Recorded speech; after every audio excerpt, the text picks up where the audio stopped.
of Jesus. But this figure, in the early stages of the formation of the church, his name is John Mark. Some of the scholars call him an obscure figure. He's not in the limelight. And yet he is maybe a little obscure, but he's like the minor prophets. Might be obscure in reference, but he's major in message. John Mark was one of the early converts in Jerusalem after the ascension of Jesus. Some scholars think even as a boy he hung around the disciples. He came from a very rich pedigree. His uncle's name was Joseph. Joseph was a Levite from Cyprus. And he too would become a major figure in the early church. He was part of that group that was converted early on and serving it with the early church. Seeing a need, he had a piece of property and he sold it. Took the entire portion, the proceeds, and brought it to the disciples, laid it at their feet, and said, "Do with it what you will, because the church is in need." And the apostles, they were so moved, they gave him a new name. They called him Barnabas, meaning son of encouragement. Barnabas would go on to be head of the church at Antioch, that place where the followers of Jesus were first called Christians. Barnabas, as the lead pastor there at Antioch, was a man who looked beyond faults and saw needs. He went and got Paul when Paul was still known as Saul, and no one would have anything to do with him because they didn't believe his conversion. Barnabas went and got him and brought him to Antioch and mentored him for over a year in the faith. He accompanied him to Jerusalem and assured the apostles and those at the home church in Jerusalem that Saul had a conversion. He was the real thing, and it was okay. Then they would return to Antioch. One day while they were worshiping, serving God in that church in Antioch, the Holy Spirit moved. They had been fasting and praying, looking for direction. And the very first missionary journey was set apart. The Holy Spirit said, "Set apart Barnabas and Saul. I've got a work for them to do."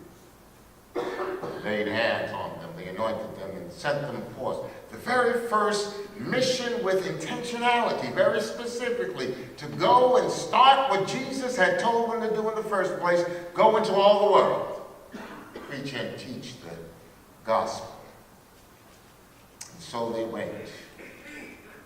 And they brought along John Mark to assist them. John Mark was a young man. That must have been very heady stuff for young John Mark, traveling after such a great ceremony, after a setting apart. What a marvelous opportunity it was for this young man to see firsthand, to be part of this first missionary journey. Acts, they say they set sail for Cyprus. Barnabas was from Cyprus. John Mark was his nephew, and as they came to Cyprus, no doubt John Mark saw some of his relatives, the extended family. It was the first place they went. He saw some old friends he had grown up with, some kinfolk, and they shared the missionary work. They shared the good news of Jesus, risen Savior, this gospel of redemption, this gospel that saw beyond your faults and saw your needs. So they went throughout that island of Cyprus, and there were some great things that took place. And then they left the island, set sail to go to the mainland, to Pamphylia, known now as Asia Minor, that section of Turkey.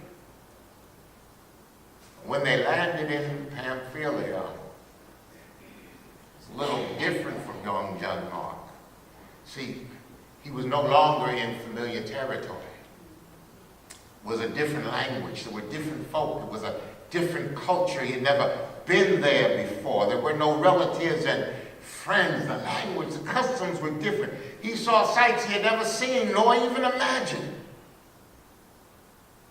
He got a little nervous. I know many of us, we just hop on a plane, a train, a bus, and we just travel. We go to places we've never been, and we're very comfortable with it. But not in those days. Those days to travel to different places was highly unusual.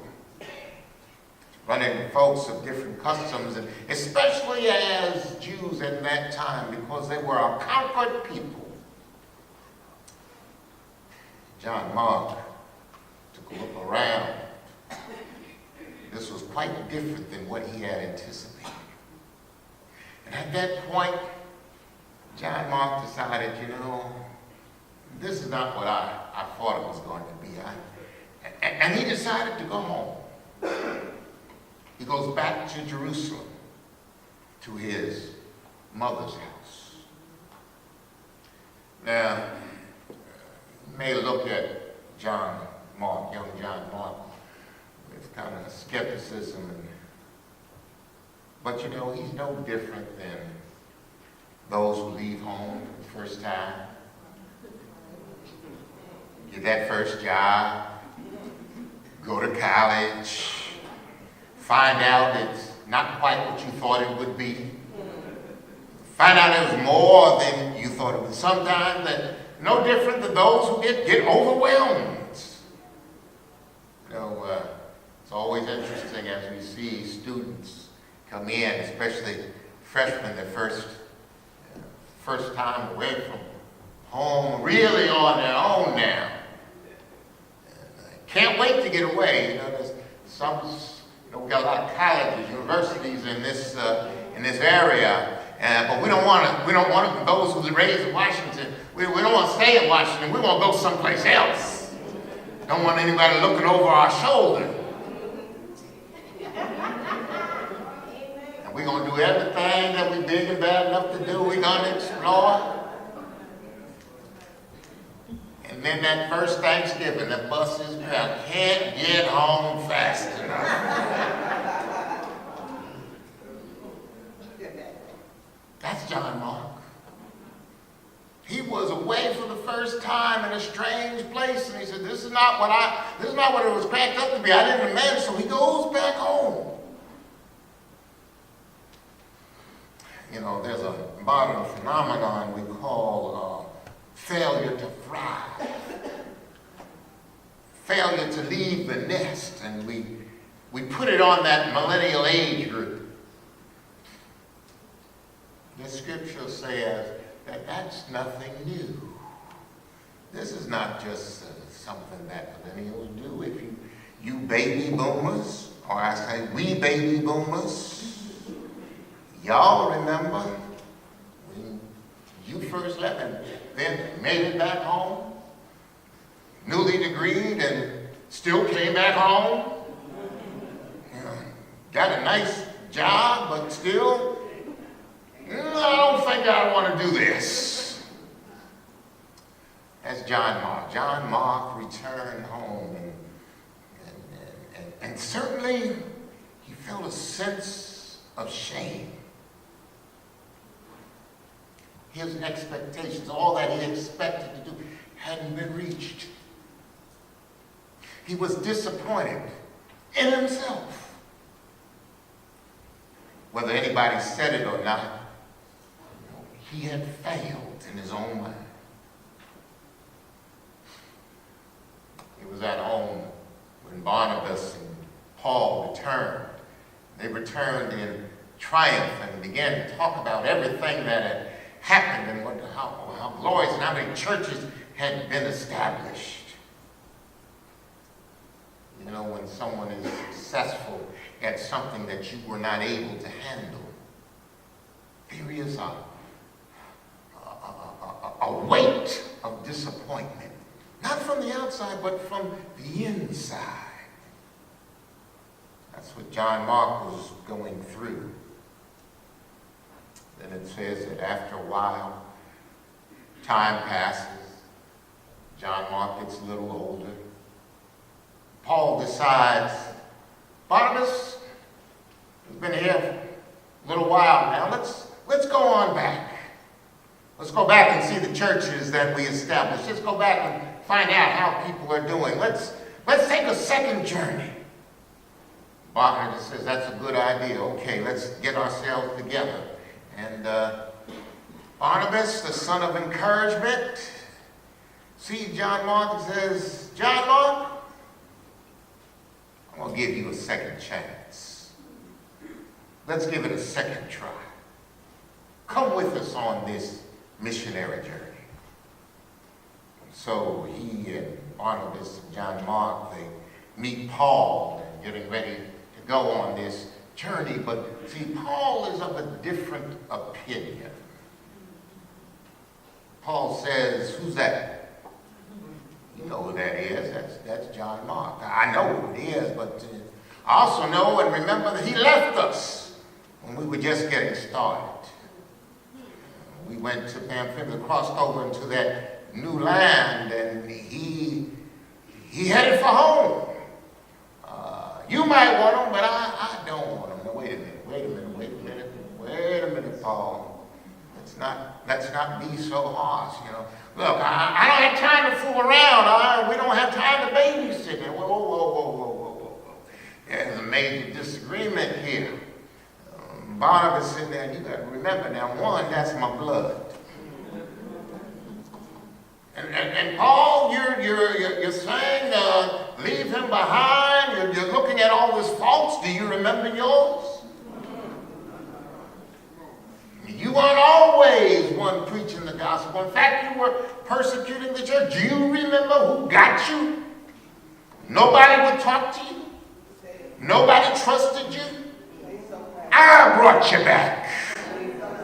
I mentored you. I held your hand. I gave you a second chance when nobody would. The disagreement was so sharp. Words were exchanged, and it's not hard to imagine how heated the exchange became, and there probably was some things that they regretted to say that they said to each other. In the end, Barnabas and John Mark went one way, and Paul and Silas went the other. Paul and Silas went to Syria. Barnabas and John Mark made their way to their own people in Cyprus. And then we hear no more about John Mark. Not until years later, when Paul, he's on a second journey, a third journey. He's been beaten, he's been tried, he's been left for dead, he's had stripes upon his back, he's in jail again, he's lost count. From jail, he writes to Timothy, and he says, those who I trusted, they've left me. Those who I put my life in their hands, and they just let me drop. Demas has forsaken me. Titus has gone somewhere else. I'm here all by myself. Well, there's Luke here, but I need some help. I've been betrayed. I've been abandoned. I'm sending this letter because I need to find somebody who can stand with me, who I can trust, someone I can lean on. In those days, there was no, in prison, if the family didn't feed you, you didn't get fed. If they didn't clothe you, you didn't get clothed. If they didn't come and visit you, there was solitary confinement. I need somebody. It says, go get John Mark.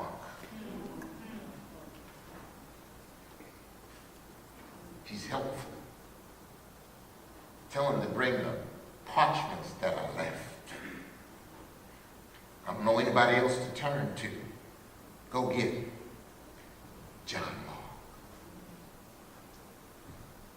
I don't know what happened in between the time that John Mark and Barnabas left for Cyprus, and those years later that Paul wrote that letter calling for him. Frankly, I'd love to know what happened.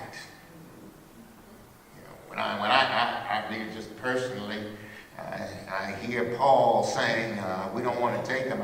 I really don't kind of like Paul. Too harsh, too unforgiving, too self-righteous.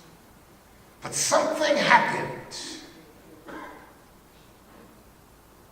There was some sort of reconciliation. There was some sort of meeting of the minds. There was some forgiveness, and Paul's spirit got tempered, and John Mark's heart opened up. Something happened there. I don't know what it is, and it was never recorded.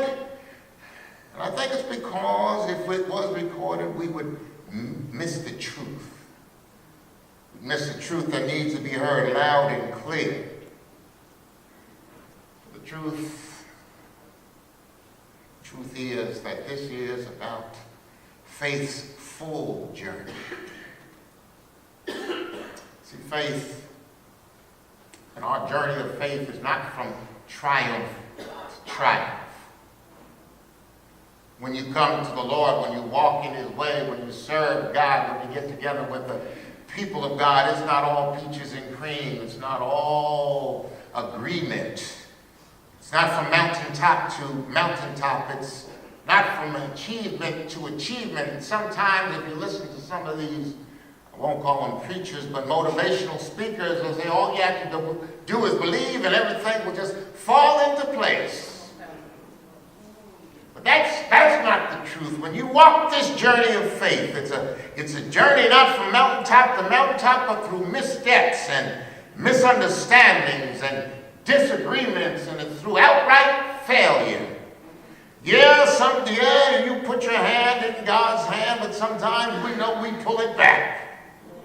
We make the pledge, and then we find ourselves falling short. We look at what really happens. Yeah, we stretch out, and then we turn around.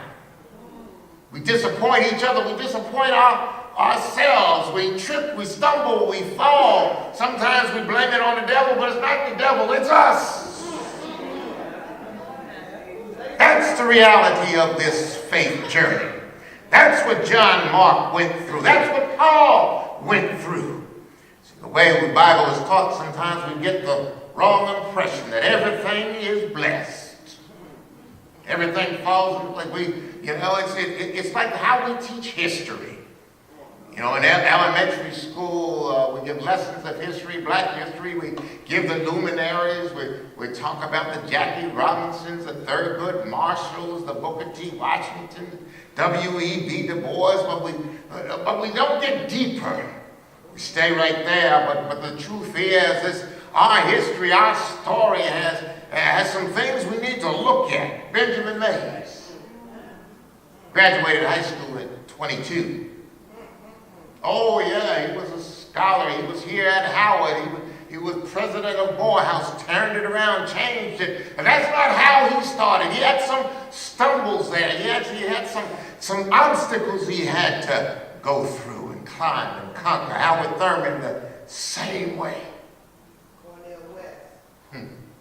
Oh, there's lots of folks.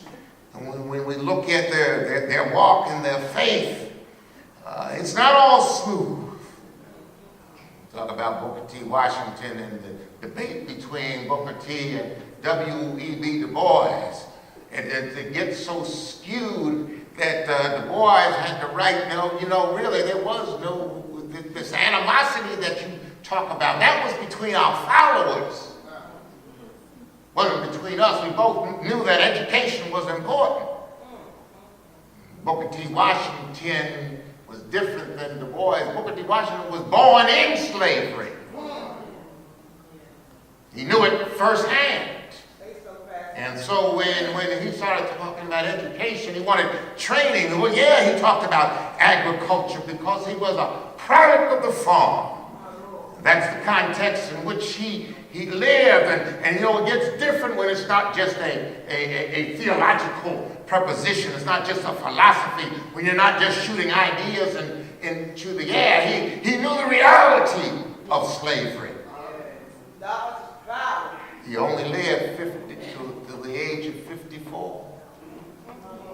Founded Tuskegee Institute. His father said, well, you don't need to teach people agriculture and all those things, but Booker T. Washington knew better.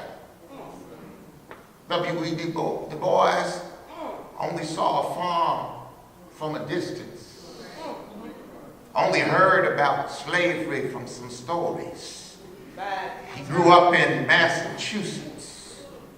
He was born well after slavery. Up there in Massachusetts, he didn't know the sting of the whip and the lash. He didn't know of the honor. He lived a charmed existence for his time. He understood that it's going to take some learning. It's going to take some education. And he had his struggles later on. And we got it all mixed up. We mix the context. We don't tell the full story. We get stuck in just the headlines. Jackie Robinson, number 42, the first, broke the color barrier in baseball. Had a stellar 10-year career. We don't talk about after he finished baseball. The marvelous things that he did. And the struggles that he had. Yeah, he was well off and moved his family to New York. It was the only black family in that enclave. He went down south, but they didn't accept him. His children had a very difficult time. His son, his namesake. Today we would diagnose it as he had some learning disabilities. Then it was special ed. And you know what happens nowadays, but in those days, he's put aside and he fell into drugs. And at 24, he would die from a drug overdose.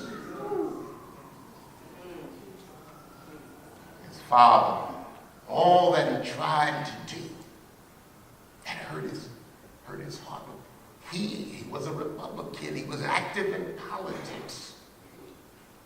He was the first black head of a large corporation, chock full of nuts.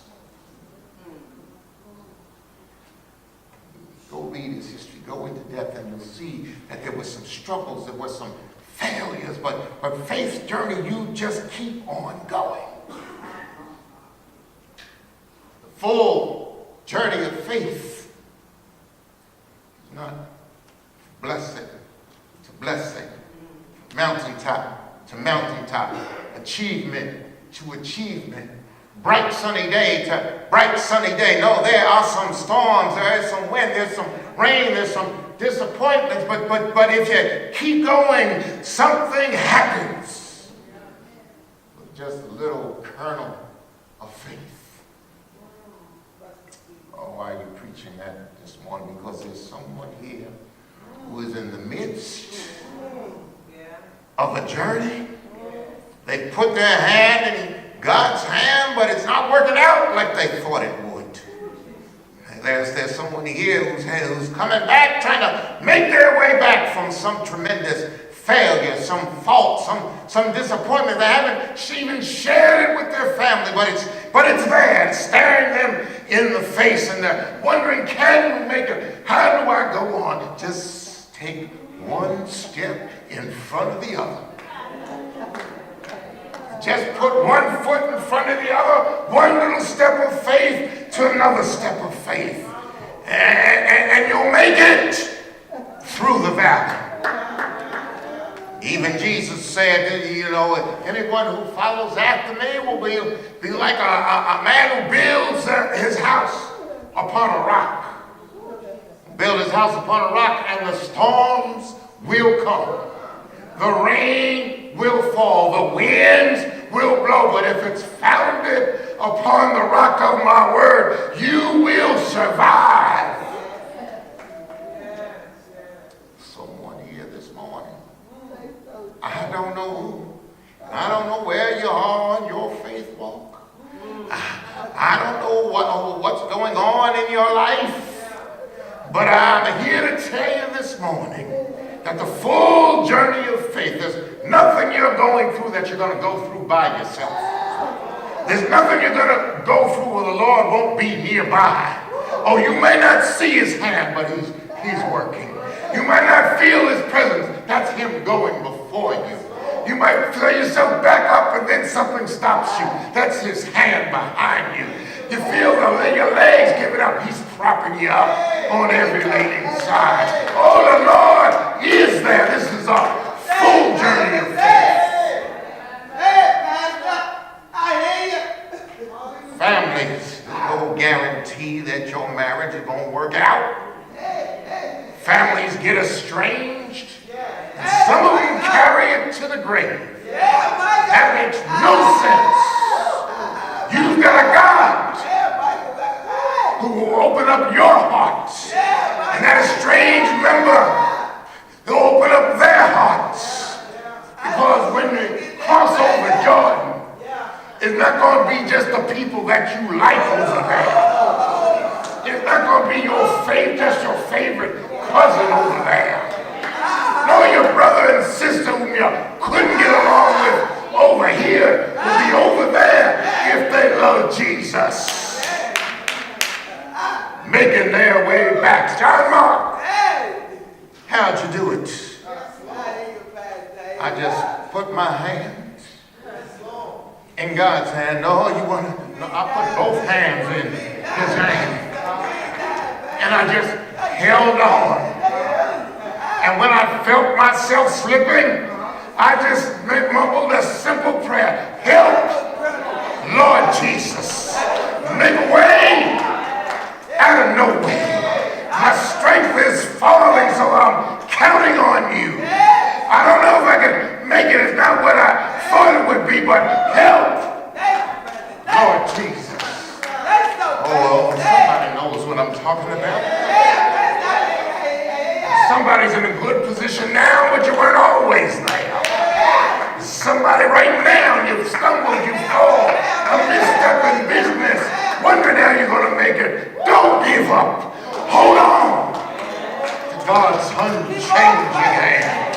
He still can save. He still will deliver. He still will bring down mountains and lift up valleys, make it crooked paths straight, make rough places plain. He's still the God of our salvation. He's the one that sees all. Yes, he's high. He looks low. He'll pick you up, turn you around, place your feet on solid ground. Oh, I wish I had a witness.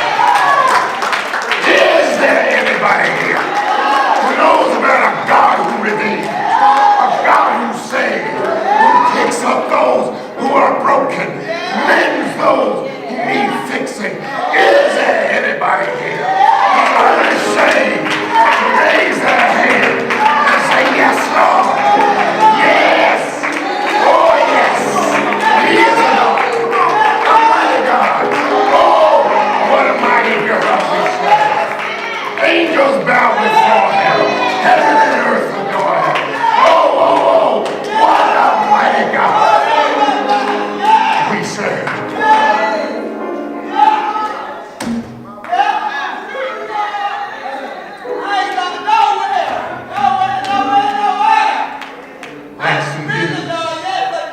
I don't know what he went through, but he wrote a poem that we all ought to know. Mother to son. Well, son, I tell you, life for me ain't been no crystal stand. It's had tats in it, splinters, boards torn up, Places no carpet on the floor. Bare.